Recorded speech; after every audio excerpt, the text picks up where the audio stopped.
Hello and welcome to You Are Human, a show attempting to decode human potential and possibilities by bringing you real stories, real heroes. Today with me is a very strong and successful Omani national woman. She is the award winner for Best Business Leader for MENA region 2018 and 19 and is also the World Women Achiever Leadership Congress Award in 2019. She hasn't stopped till there. She's also the first GCC national to be a face yoga coach. She is none other than Maria Sarfaraz Ahmed. Hi, Jagrati. Thank you so much for that extremely elaborated That's all intro. you. I'm humbled, but really, thank you so much for having me. And I'm sure there's a lot that I've missed also, you know? Well, It's we'll just find three out. things. We'll find out. We'll find out. But thank you so much for having me. Thank you so much for being on the show, Maria. Thank you. I'm really curious to know, with yoga, I know there is a big wave in the Western world, in the Arab world, in India, of course, because that's where yoga comes from. Everybody wants to learn yoga. And I personally didn't know there's something called as face yoga that existed. Mm-hmm. Why were you so interested in face yoga? So my journey kind of started in 2013. Mm-hmm. And I think offline, as I mentioned earlier, I did have a fall back in 2013. And that kind of left my face a little asymmetrical. And I knew I wasn't this person who could go under, Botox or fillers or, under the knife. And I wanted to do something that was more holistic, more natural. And then I kind of just, when you're looking for something, you find it. So I kind of had that experience with face yoga, and I tried it out for myself for 4 to 6 weeks, and I saw amazing results. And I think Wow. that kind of just led me into wanting to share it with someone else and other people. And that's how I got into the teacher's certification. Wow. Yeah. Wow. It's very amazing that you mentioned about a holistic approach. Yeah. Because in today's time, we are so focused on quick fixes. We don't want to invest time in giving in what it requires or what it takes to fix ourselves. For an example, if I want to lose weight, I will look at slimming teas. Yes. Take it for like 10 days and then you lose your weight. I think as a generation, we have become extremely impatient, lazy. That's true. Yeah, don't you think so? And then that's how Absolutely. we've created injections, Botox. I mean, I'm nothing against Botox. Yeah. I don't know, the benefits of it. Yes. I'm not a scholar in it. But I just feel that haven't we just become so lazy and dependent on quick fixes? Absolutely. And I think it's not just that, but I think, again, it's not coming out of judgment, exactly what you said earlier. Botox and fillers, again, is a choice. It's Yeah. just like you wearing pink lipstick and me wearing nude. Right. It's the same, it's a choice. But Yes. then I would definitely, I always say that I'm an educator, and I am here to educate you, to tell you that there is an alternative, which is non-invasive and, which can take more time. It's not a quick fix. And I always say that it's not a quick fix, but it's definitely something that works. Botox and fillers, on the other hand, are something that you have to commit to for the rest of your life. Right. And I do teach the dangers of Botox and fillers. I'm not saying that it's something that, yes, is your choice, but at the same time, I do teach the dangers. I do. And I think what kind of upsets me is that so many youngsters, teenagers, 16, 17, are going towards Botox and fillers just because my it's a God. fashion Yeah. statement. Yeah. And if you don't have that specific lip or nose, that you don't fit in.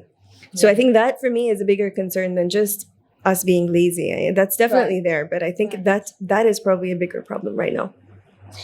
It's amazing that you talked about respecting each other's choices, that going for Botox is a choice. And with the lipstick example that you gave, how easy is it to accept choices of different people? Because there are times when we get caught up, oh, but why did she do that? Or why did he do that? Yes. For forever, we're judging people with the way they're dressed, Yeah. the car that they drive, So there's the haircut that a person has Yes. or a hair color. We're constantly boxing people. If someone has red Absolutely. color, purple color, we're like, oh, she must be, really fast. Yes. Yes. Or if someone who's dressed in a sari or Fast. Yeah. I love that word. oiled hair. I'm just saying as a woman to woman. I know. And someone who has oiled hair and is, covered head to toe You're right. would be like, oh, she's such a simple girl. Mhm. But, I agree. we box people, that is number one. And number two, we are not very comfortable with the choices people make. Yes. We that's tend true. to label them. Mhm. How easy is it to get out of that zone? Because you just mentioned it, so I'm Yes. just curious. So I think labeling it's a very deep-rooted subconscious bias. Okay. Yeah. Why? Because even in my HR career, this is something that I do talk about, and we talk about unboxing people, and we line them up in different places. But these are really deep-rooted, childhood. I wouldn't say issues, but these are unconscious biases that Conditionings that we yeah, I have? would say that yes. And then the way you grew up, the way you were informed things, the way that things are okay, things are not okay. So obviously, primarily, it's very difficult to change your mind about your belief system, right? Because these are unconscious biases, and you were just growing up with these biases, and you don't realize that you might see a person with a different skin color, a different hair color, a different way of dressing, and you immediately pick up from there. So unfortunately, it needs a lot of work. It is fixable, but it takes a lot of time. Human beings in general, I think, they're very hard to change, especially after a specific age. Yes. So, I mean, definitely that's something I think that is a problem, and this is an individual work. People need to do. Right. I think there's a lot of unlearning that is required in Yes. today's time, because we talked about conditioning, so there's a lot of unlearning. Stop learning, Yes. but you have to unlearn know, so many I know. things. Which is possible. Yes. But it takes a lot of time. It takes a lot of effort, investing in yourself. It doesn't just come. No, I can't change you. You True. can't change me. It has to come from inside. True. Yeah. When you were talking about face yoga, that why you went for it, you mentioned that you met with an accident and you had a disfiguration, and that's how you got to face yoga. When that happened, were there a lot of judgments passed on you? Like when people looked at you, who knew you from before? Were you like under scrutiny from maybe your friends or family? And how did it affect your mental health? That is, if it did. I mean, I wouldn't say, obviously, it did affect me emotionally, because even though not a lot of people were saying a lot of things, but I kind of felt it in a way that, okay, when the fall happened, because I fell flat on my face. I mean, today I can laugh about it because I had my friends laughing about it so much. They were like, how is it possible? Like, how can you, what kind of dynamics did you have that you just kind of fell flat on your face? But at the time, it wasn't funny because my teeth, my upper teeth, it pierced through my lower lip. And although I didn't have stitches, but the asymmetry kind of stayed for a while. And I don't think that anybody else noticed it. Of course, the cut was there. So people would be like, what's this? What's this? But I was kind of self-conscious, right? Because I would take a selfie and feel like, no, this was my better side. You know how women have a better side. Profile. Exactly. And I'm like, no, hey, there's no better side anymore, And then if I take a straight up selfie, I used to be like, something doesn't feel right. And then one after the other, I started feeling like, I wasn't feeling, but I could see that my nose was a bit towards the right and my nose. So I think it was more of myself. It was self-created. Yes, it was more of myself feeling like, it's just not me, I don't feel good. I can't take selfies anymore. I'm just not feeling good. So that's when I figured that I need to do something about it. So, I mean, imagine someone who takes a lot of pictures and then you're not able to take pictures. That does take a toll, It does. Right. You feel uncomfortable and you feel like, what if someone else notices? What if someone else says something? So even though it didn't really happen that much, but it was always there in the back of my mind. Yeah. Yeah. I think most of the times we create impressions of what people are going to think, but most of the time people are not thinking anything. People don't care. They do, but so much if you see in our lives, people don't care. Like, do I care about how people someone's care, No. but not for too long. Not for too long. They forget. But in our own head, we're always constantly thinking, oh my God, what if somebody says this, or what he will think, or what she will think. So you're right. Like most of it is self-inflicted. Exactly. Our pains self-sabotage. also. Self-sabotage. Yeah, absolutely. In the introduction, we talked about your business awards and the amount of recognition that you've had professionally. What next are you planning to do business-wise? Is there something new coming up? Currently, I am doing my face yoga, and I have done a couple of businesses in the past. And as I told you, it's a family entrepreneurship. I think that kind of runs in my blood. Yes, it does. It really does. And even though I am a HR professional, full-time HR professional, but I am planning on expanding my face yoga, not just in the educating side of it. I do one-to-one sessions, but I also have my product line. So I Right, am planning on right. expanding on my product line. And the next exciting thing, I can't share yet, but soon there will be something that I'm going to be launching for everybody to have access to. Hopefully, Wow. hopefully COVID settles down and hopefully enough people are vaccinated so I could be comfortable. But apart from that, I am planning on starting my own skincare line. Wow, that's Yeah. amazing. So that's like Wow. from scratch, and I'm working with a company in the UK to come up That's with. incredible. Yes, so I'm Would very it be excited. natural, All organic? natural, Mashallah. organic, Nice. and my own mixes Ooh. of different oils, because I have these products that are real rose quartz, jades, and things like that. So I always get this query that and I got a lot of push from my customers as well, saying that you should Wow. come up with. So I am working on that right now. That's amazing. And I think this is what I really want to dive into, apart from my HR career. that's like your true calling. Yeah, do you that's my feel? baby. That's feel. your baby. Yes, definitely. My Makes you baby. happy? Makes me very happy. Just I think being able to help so many people. I've worked with people with Bell's palsy, and a lot of deformation on their face and things like that. So it's really rewarding, when you have people telling you that it helped. Yeah. Just hearing that it helped, you Yes, feel so happy. Absolutely. Yeah.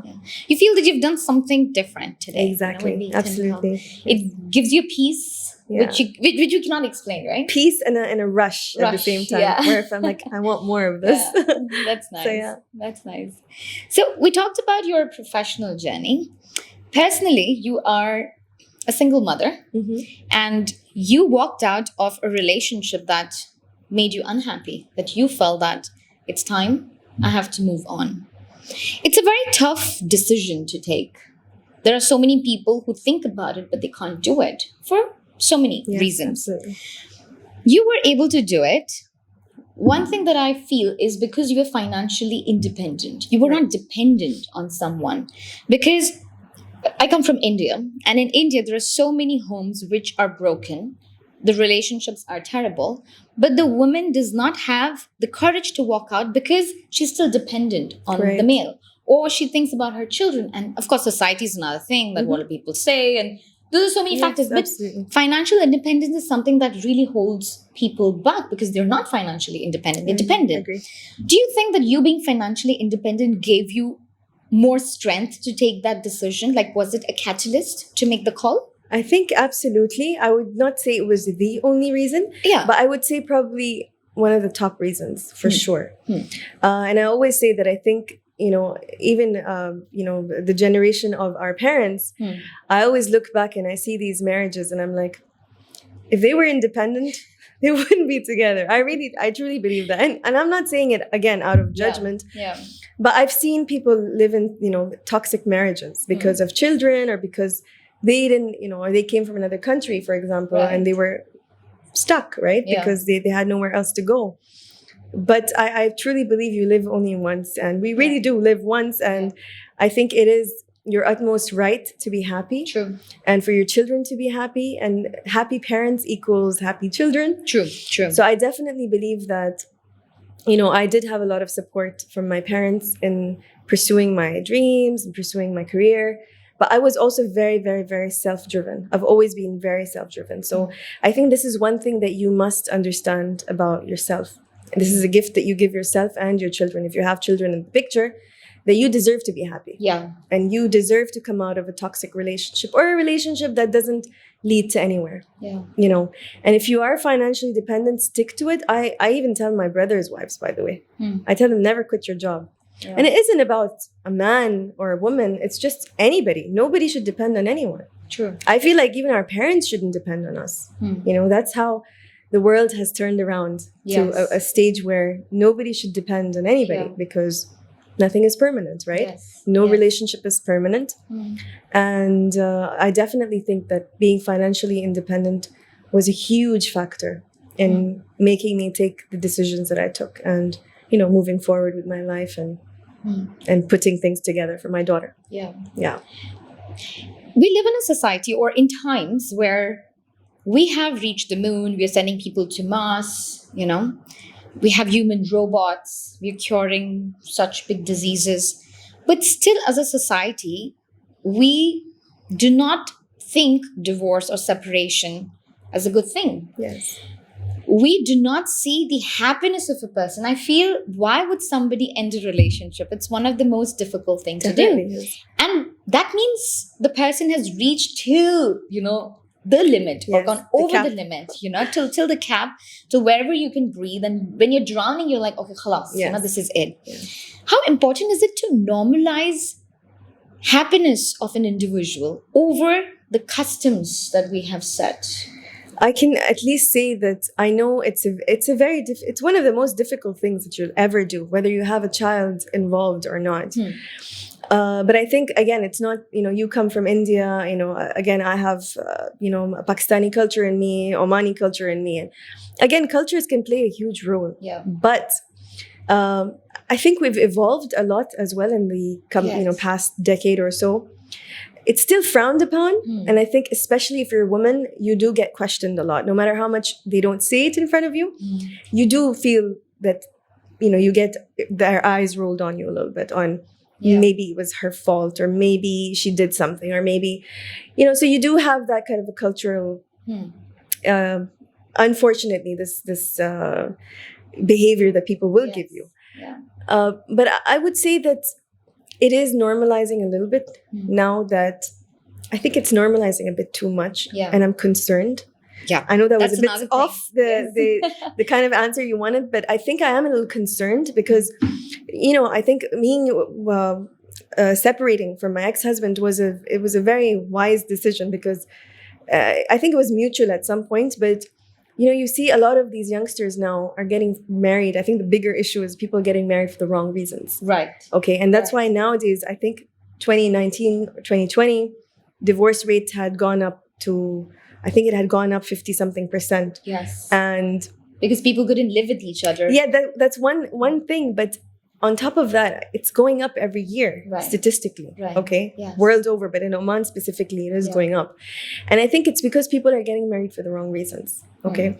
And this is why I think divorce is becoming more and more normal. It shouldn't also be that normal. True. Because marriages don't happen so that they end. Yes. Right? Yes. To end the marriage, it's a contract. To end the marriage, your reasons should be very solid. Right? It shouldn't be just, I can't live with this person because I don't like the way he eats, for example.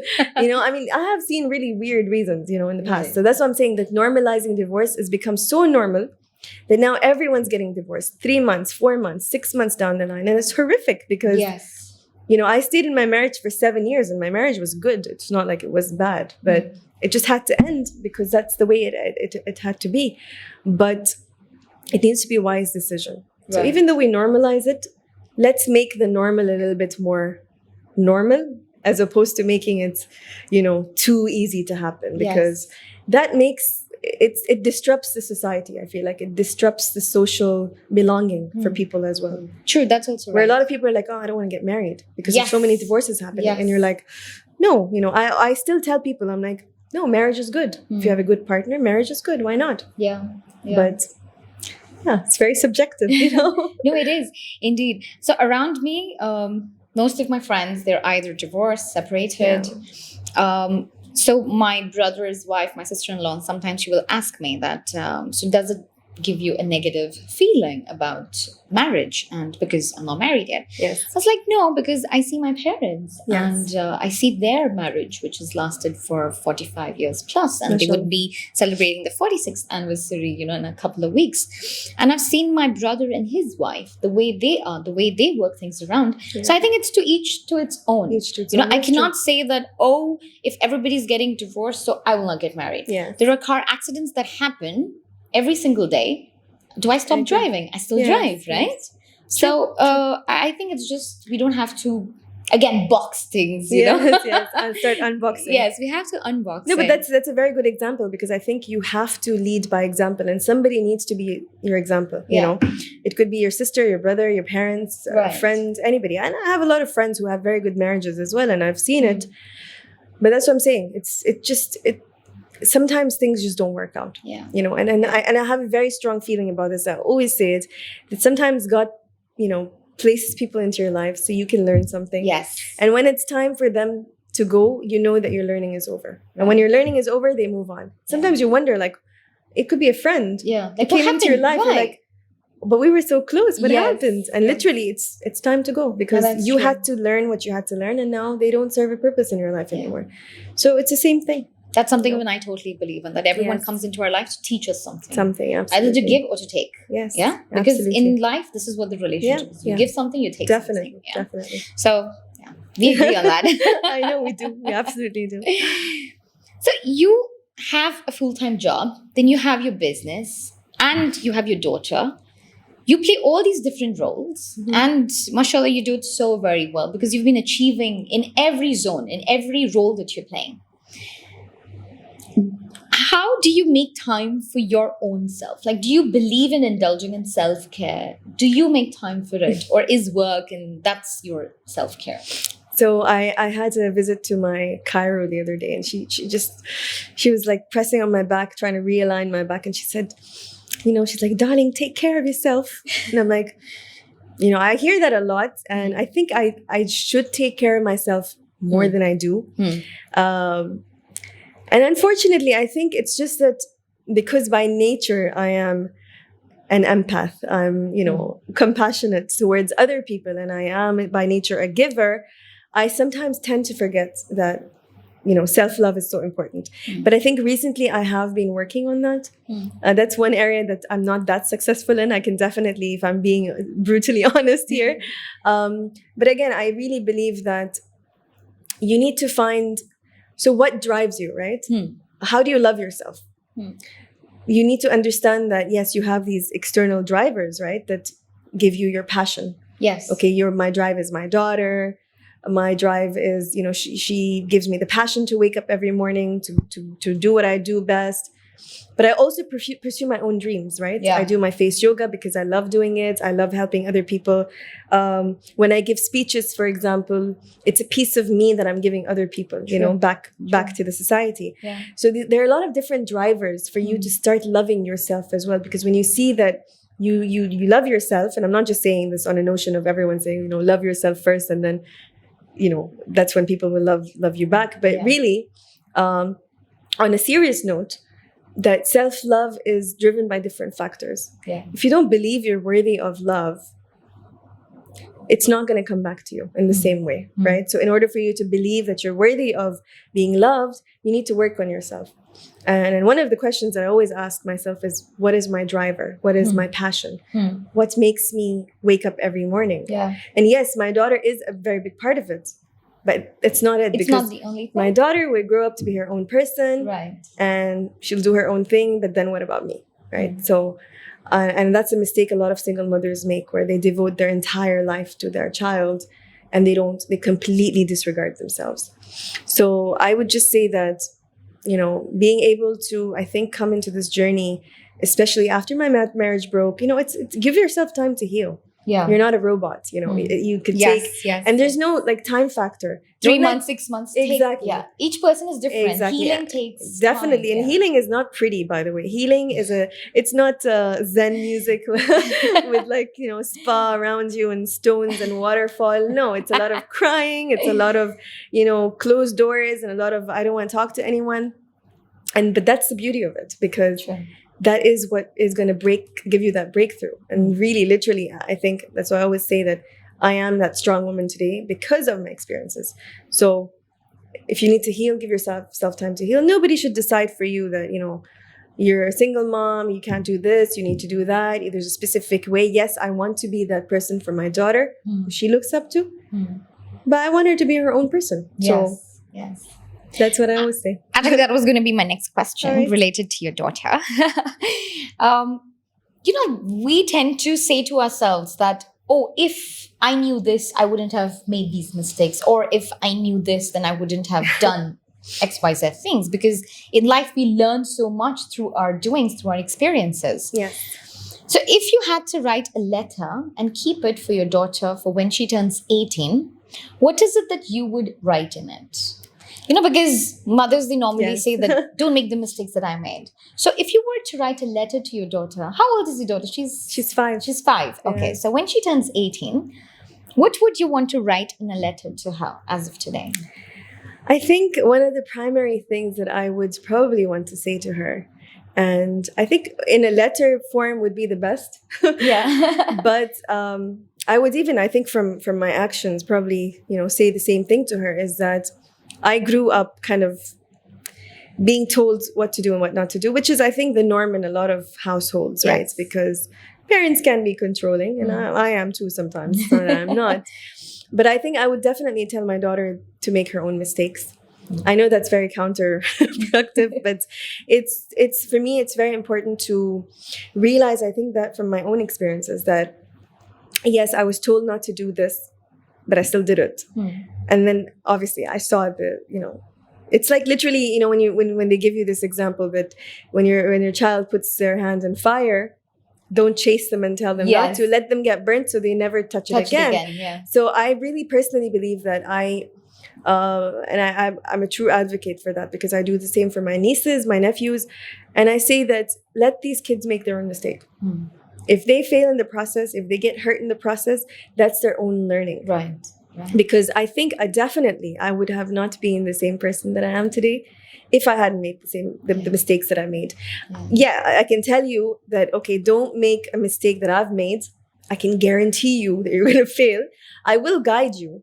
As parents, we guide, but we cannot control, because everyone's born with free will, right? Yes.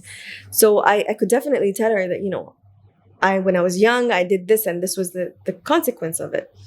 But she has her own life, and she has her own journey, and she will make her own mistakes. And I want her to make those mistakes so that she can become her own person. Yes. So I think that is very important. It's a very important pillar of parenting.